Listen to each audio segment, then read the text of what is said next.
Hello and welcome to Faithfully Stampin' with Jennifer Helm. I am Jennifer Helm, the Faithful Stamper, independent demonstrator with Stampin' Up! Today for you, I have a technique video.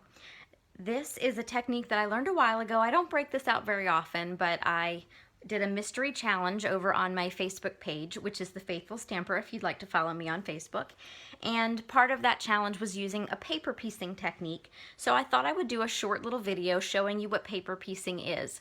Some people think paper piecing is just when you take any piece of designer series paper, maybe strips or small pieces, and put them together on a card, and that is paper piecing. But the way I define paper piecing is when you take a piece of designer series paper, stamp on it, and incorporate it into the design of your card.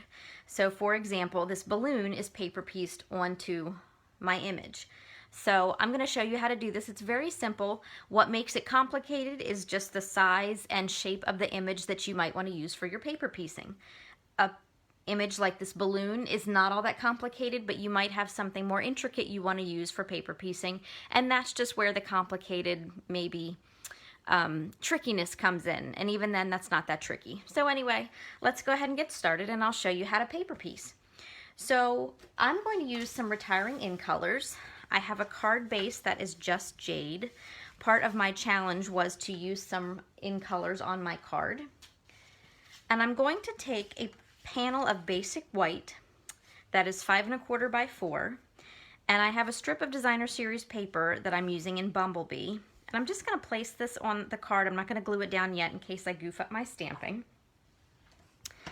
But I want to stamp my image on my card front. So I'm going to make sure my stamp placement, my spacing is pretty good there. I have a red rubber cling stamp. This is from our Mischievous Mice host set in our catalog that we'll be retiring soon. And I'm going to use Tuxedo Black Memento ink for this. I just recommend whatever ink you stamp your image in is the same ink that you stamp on your designer series paper with to keep that color going. It looks a little more together. So for first up, I'm going to stamp the whole image, and because this is a larger stamp, I'm going to take my ink pad and bring it to my stamp instead of vice versa like I might do with a smaller stamp. So I'm just going to make sure I get the whole image inked up. And then once I do, I'm going to go ahead and stamp him here on the front. I want to make it look like he's balancing on this little strip of designer series paper. So I'm going to let that guy sit for a minute, and now's where the paper piecing comes in. So I want that balloon to be pink. So I have a piece of our Magenta Madness in color designer series paper, and I don't need to ink up the whole stamp. I just need to ink up the balloon. So pardon my messy scrap paper there, but I'm going to stamp a little bit off the page, and I don't want to mess up my work surface, so need the scrap paper. And I'm just making sure I have the balloon nicely inked up. Don't have to do the mouse again because he's not going to be on the page. So let's see, might not have quite enough room there. So just make sure whatever image you want to cut out you have completely on your paper, but you might need scrap paper to keep that from running onto your work table. Now, while I give that just a second to dry, Memento takes just a smidge longer than a regular dye-based ink to dry, and I like to give it an extra minute because I'm going to be handling this piece of paper with my fingers and my scissors, so I don't want to accidentally smear this balloon and then have to start over again. So I'm just going to leave that set for a second, and I want to put a little note on the front of this panel, so I'm going to add that in some Misty Moonlight ink. There we go. And now what I can do is take this panel and glue it to the front of the card. And for this, I'm just going to use Stampin' Seal. You can use whatever adhesive you like for your paper piecing. It really depends on the size of the item that you are gluing on the card. I can use regular adhesive like a tape runner adhesive for my balloon because it's a larger image, but some smaller images you'd probably want to use liquid glue. It's just a little easier, and I'll talk about that again in a little bit. So I'm just going to attach this little paper strip here across the bottom, and then this has had plenty of time to dry, so I'm going to go ahead and cut it out. I recommend sticking as close to the outside of your outline, so your black line here, as possible, just because it'll help keep that image looking fluid and flowing. I've seen some people that like to cut on the inside of the line, but I'm always worried that I'm going to cut a little too far inside and then have some white showing, which you wouldn't want. And also a tip that I struggle to remember, but is handy, is don't move your scissors. Move your paper in the scissors when you are fussy cutting. You get a little more fluid lines if you're cutting curves and things. It's just, it goes against kind of how we're taught to cut in school, I think. And since we've done that for so long, changing your mindset can be a little difficult, but it does help you if you've got small or round images. So now I'm just trying not to cut the bottom off my little balloon here. So let me see. There we go. I'm just going to cut that little extra piece of paper off. And, whoop, I got a little sliver here. Our paper snips are great for paper piecing like this. There we go.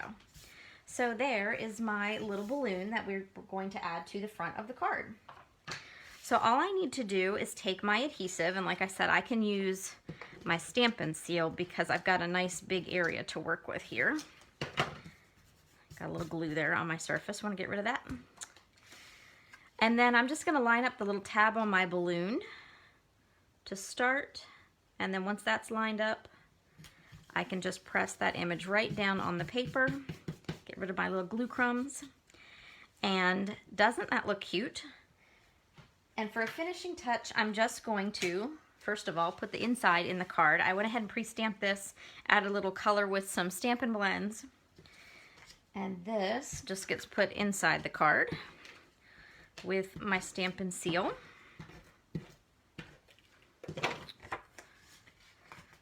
I'll probably also add a little mouse to my envelope.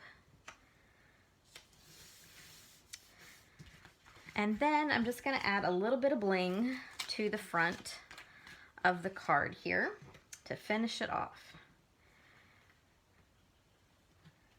I usually work in 3s or 5s when I put my bling on the page. So let's see here.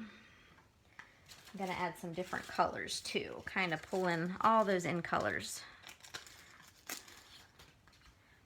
So let's see. A couple yellow ones too. Like that. And then our little paper piecing card is done. So as I said, your image is what makes it complicated or not for your project. So larger images, simple to cut out, easier. Smaller images might be a little tricky, but not too much. Just wanted to show you a different version of this card where I went ahead and colored in the mouth. I decided I liked it better left uncolored, but they both look cute. So this is where I mentioned that glue might be better for some of your fussy cutting. These images here, there was no way I was going to get this tape runner to put glue on these little images, at least maybe not without making a mess or tearing something. So I put liquid glue on these pieces. I found it easier, and trial by error, to put the glue on my stamped image and then put the fussy cut pieces on top, as opposed to putting the glue on the back of the fussy cut images and putting them on.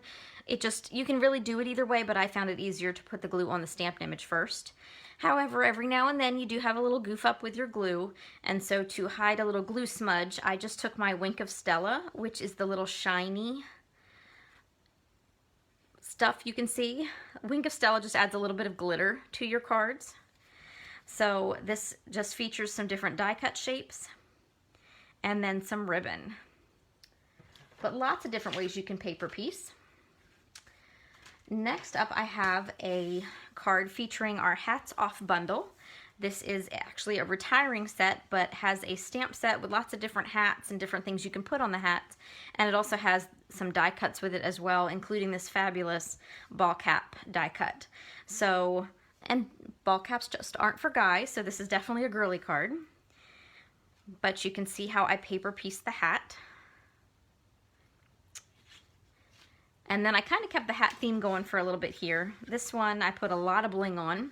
I'm going to add some kind of sentiment here at the bottom. I was just struggling to find one that I felt worked with the design of the card in a font that I liked, so I'm still looking for that.